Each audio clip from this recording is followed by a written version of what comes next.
Master minds commerce చదవాలనుకునే 10th inter విద్యార్థుల తొలి ఎంపిక. నటిగా గొప్ప కెరియర్, పొలిటికల్గా కూడా చెప్పుకోదగ్గ కెరియర్, అన్ని విధాలుగా సక్సెస్. కానీ అవార్డులు రావడంలో మటుకు మీకు కొంత ఇంకా ఇవ్వాల్సి ఉందేమో అనిపించలేదా? ఈ పద్మ అవార్డులు కానీ వీటన్నిటిలో మీరుగా ప్రయత్నించి ఉంటారు నాకు తెలుసు. మీరు అంటే ఆ విషయం మీద ఏం చెప్తారు? మిమ్మల్ని సత్కరించాల్సినంత సత్కరించుకోలేదు కదా తెలుగు పరిశ్రమ కానీ ప్రభుత్వం కానీ? ప్రభుత్వం చెయ్యాల. ఎందుకంటే కంపేర్ టు అదర్ పీపుల్ నేను ఒక సినిమా ఆర్టిస్ట్ని సక్సెస్ఫుల్. సోషల్ వర్కర్ నా అంత సోషల్ వర్క్ చేసిన వాళ్ళు సినిమా వాళ్ళలో ఎవ్వరు లేరు.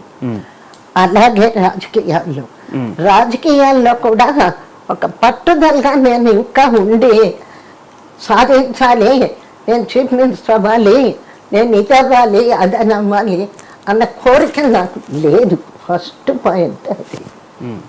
ఇంకా రాజకీయాల గురించి కాదు, సినిమా పరిశ్రమలోనే మీ తర్వాత వచ్చిన వాళ్ళకు కూడా పెద్ద పెద్ద అవార్డులు ఇచ్చేశారు. కానీ మీరు ఎప్పుడు ఆ విషయం కూడా అనను. సుబ్బరామరెడ్డి గారు 78లో పెద్దగా సన్మానం, 25 years of career as a heroine, ఎవరు లేరు. హీరోయిన్ గా 25 సంవత్సరాలు. Silver Jubilee function T Subbarami Reddy గారు చాలా గ్రాండ్ గా చేశారు. అప్పుడు ఎల్కే అద్వానీ, చెన్నారెడ్డి గారు, ఎన్టీ రామారావు గారు అందరి సమక్షంలో పీపుల్స్ యాక్ట్రెస్, ప్రజానటి అని. అందులో డౌట్ లేదు, మీకు ప్రజానటి ప్రజల నుంచి ఇప్పటికీ ఆదరణ ఉంది. నేను మాట్లాడేది దాదాసాహెబ్ ఫాల్కేలు, పద్మ విభూషణలు అవన్నీ పైరవీలతో వస్తాయి. కరెక్ట్ గా చెప్పాలంటే అక్కడికి వెళ్ళి కూర్చొని ఎవరు చేస్తారు పైరవీలు? పద్మకు ఉండేటువంటి విలువ కూడా పోయింది ఈరోజు. అంటే నాకు రాలేదని జలసీతో చెప్పడం కాదు, మీరు కూడా కొన్ని స్టేట్మెంట్స్. ఎస్ జానకి గారు నాకు పద్మ విభూషణ్ ఇస్తే నాకు వద్దు పొమ్మనింది కదా, ఇస్తే భారతరత్న ఉండని అడిగేసింది ఆవిడ. వాల్యూ పోయిందండి.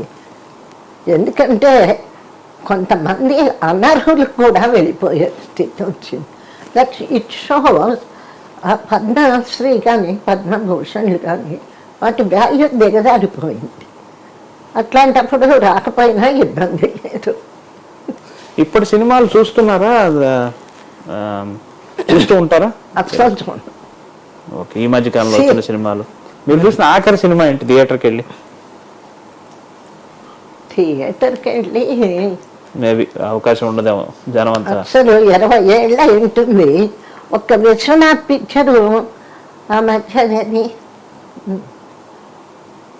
పాపం విశ్వనాథ్ గారు అయితే ఆయన సినిమా ప్రీమియర్ ఉంటే పిలుస్తారు. మ్యూజికల్ పిక్చర్ ఉండమ్మ బొట్టు పెడితే ఆయన డైరెక్షన్ లో మీరు పెద్ద హిట్ ఉంది కదా. అంతేకాదు, మూగ మనసుల్లో చక్కటి భాష, అదేదే స్లాంగ్, ఆ భాష నాకు రాదు. అప్పుడు పాపం కె విశ్వనాథ్ గారు ఇంటికి వచ్చి, అయ్య బాబు కోబర్ సెట్ మీద తెల్లకాకి అంతే మామ, ఇట్లాంటి ఆ భాష అంతా నేర్పించాను. బ్రహ్మాండం. ఆల్మోస్ట్ సెకండ్ యూనిట్ డైరెక్టర్ అట కదండి సినిమాకి. నా యూనిట్. ఓ బ్రహ్మాండం. బాగుంది.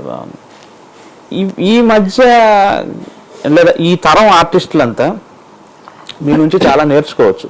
కానీ మీకేమనిపిస్తుంది, ఇప్పుడు ఇండస్ట్రీ జమున గారికి తగిన విధంగా జమున గారి పట్ల స్పందిస్తున్నారా? జమున గారి ఆ విషయంలో మీరు ఏమంటారు? అంటే ఈ తరం ఆర్టిస్టులతో సంబంధం లేదు. ఈ తరం నిర్మాతలు అసలు సినిమాల్లో పరిశ్రమలోనే చాలా మార్పు వచ్చేసింది. ఇప్పుడు ఒకవేళ ఎవరన్నప్పుడు కోడి రామకృష్ణ గారు ఎక్కడ కనిపించినా ఎంతో బాగా మాట్లాడటం, మేడం మీ చేత ఒక మంచి రాణి మాలినీదేవి లాంటి క్యారెక్టర్ ఒకటి క్రియేట్ చేసి యాడ్ చేయించాలి అని. అబ్బా ఇప్పుడు ఏమి యాడ్ చేస్తానండి, నాకు ఓపిక లేదు, ఇంట్రెస్ట్ లేదు అమ్మన్నా. ఎందుకంటే ఇప్పుడు నా కాంటెంపరీ ఆర్టిస్టులు కొందరు అత్త వేషాలని మరి ముసలి వేషాలని ఇట్లాంటివి వేశారు. అదే కాకుండా ఒక ఆర్టిస్ట్ నాతో ఉంది, జమున్ గారు మనం టాప్ హీరోయిన్స్గా ఉన్న రోజుల్లో ₹1,00,000 కూడా తీసుకోలేదు. ఇప్పుడు అత్త వేషాలకి అమ్మ వేషాలకి 10 లక్షలు ఇస్తున్నారు, నేను తీసుకుంటున్నాను. ఆ లెవెల్లో వచ్చారు సీనియర్ ఆర్టిస్టులు, కొందరు చేస్తున్నారు కూడా. నా థియరీ ఏంటంటే, ఒకటి నాకు ఈ హెడ్ షేక్ ఒకటి ఎక్కువగా ఉంది, అందుకు అవాయిడ్ చేశా. రెండో కాన్సెప్ట్ ఏంటి అంటే, ఒకప్పుడు ఒక అందాల హీరోయిన్గా ఉండి రాణిగా ఉండి ఇప్పుడు ఎందుకు ఈ ముసలి వేషాలు వేయకపోతే ఏమైంది? ప్రేక్షకులకి అలాంటి రూపాన్ని అలాగే ఉంచారు. ప్రేక్షకుల దృష్టిలో జమున అంటే అందాల తార, అలా ఉండిపోని. ఇప్పుడు మనకు ఆర్థికమైన ఇబ్బందులు ఏం లేవు, భగవంతుడు ఇచ్చిన దాంట్లో సంతృప్తిగా నలుగురికి దాన ధర్మాలు చేసే లెవెల్లో ఉన్నాను, పర్వాలేదు, జీవితం సంతృప్తిగా ఉంది. ఇప్పుడు అమ్మమ్మ వేషమో అత్త వేషమో వేసి 10 లక్షలు తీసుకుంటే ఎంత? ఆ రోజుల్లో తీసుకున్నది 10 లక్షల కంటే ఎక్కువే. మరి ఆర్థిక కోణం అనే ప్రస్తావన వచ్చింది కాబట్టి అడుగుతున్నాను. జమున గారు తన కెరియర్లో ఆర్థికమైన విషయాల్ని కరెక్ట్గానే మేనేజ్ చేశారు అని అనుకుంటారా? తప్పకుండా, చాలా తెలివిగా.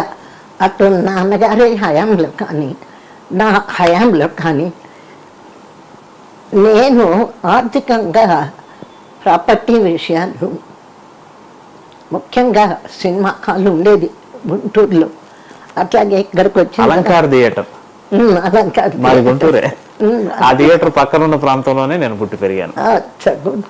ఇప్పుడు కూడా చెప్తారా జమున గారి థియేటర్ అని మా ఊర్లో గొప్పగా. అట్లాగా సినిమా ఇండస్ట్రీ నుంచి వచ్చాను కాబట్టి అటు వెళ్ళాను.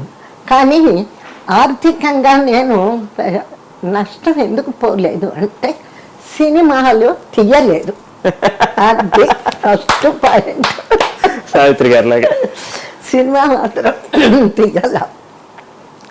దీనికి చిన్న ఉదాహరణ చెప్తా, ఇంట్రెస్టింగ్. సరే, ఈ డాక్టర్ మమత అని పాపను పెట్టి సీరియల్ తీశారు. అది నేను సినిమాగా చేద్దామని కొంత ఖర్చు పెట్టి అన్నీ రెడీ చేశాను. చేసిన తర్వాత ఒక డిస్ట్రిబ్యూటరు నేను తీసుకుంటాను అన్నాడు, ఫైనాన్స్ చేస్తాను. అప్పుడు ఎంత కలర్లో 10 లక్షలు అవుతుంది.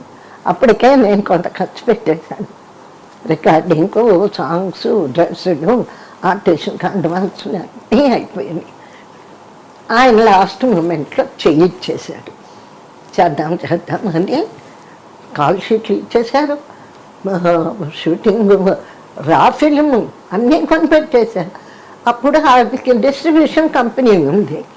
సరే కదా అని, ఏమయ్యా వెళ్ళాలి షూటింగ్ అంటే మనిషి రాల. అప్పుడు ఏం చేశాను, విజయవాడ పరిగెత్తి ఆ డిస్ట్రిబ్యూటర్ ఫాదర్ని, సార్ ఏంటి మీ అబ్బాయి తీసుకుంటాను అన్నాడు, అన్నీ రెడీ చేశాక రాలేదు, డబ్బు ఇవ్వలేదు, నేను ఇంత ఖర్చు పెట్టాను అని చెప్తే, ఏమిరా ఏంటంటే చేద్దాం. తీరట్టు మెడ్రాస్ వచ్చాక మా మేనేజర్ని అడిగా, ఏంటి ఇట్లా చేస్తున్నాడు, ఏంటి విషయం అంటే, ఫైనాన్సర్ దగ్గర తీసుకుందాం అన్నాడు. అంటే నాకు తెలియదు కదా ఈ ఫైనాన్స్, ఫస్ట్ టైం నేను సినిమా తీయాలనుకుంది. అడిగితే ఏముంది మేడం, ఆయన దగ్గర ఏం లేదు, ఫైనాన్స్ చేస్తాను, ప్రొడ్యూసర్ అని తన పేరు వేయించుకున్నాడే, ఆయన దగ్గర నంబి లేదు, మీ ముఖం చూసి ఇస్తారు. ఎందుకు ఇస్తారు, మీ దగ్గర సినిమా హాల్ ఉంది, ఇక్కడ పెద్ద ప్రాపర్టీ ఉంది, అది పెడితే మీకు కూడా 10 లక్షలు ఇస్తారు.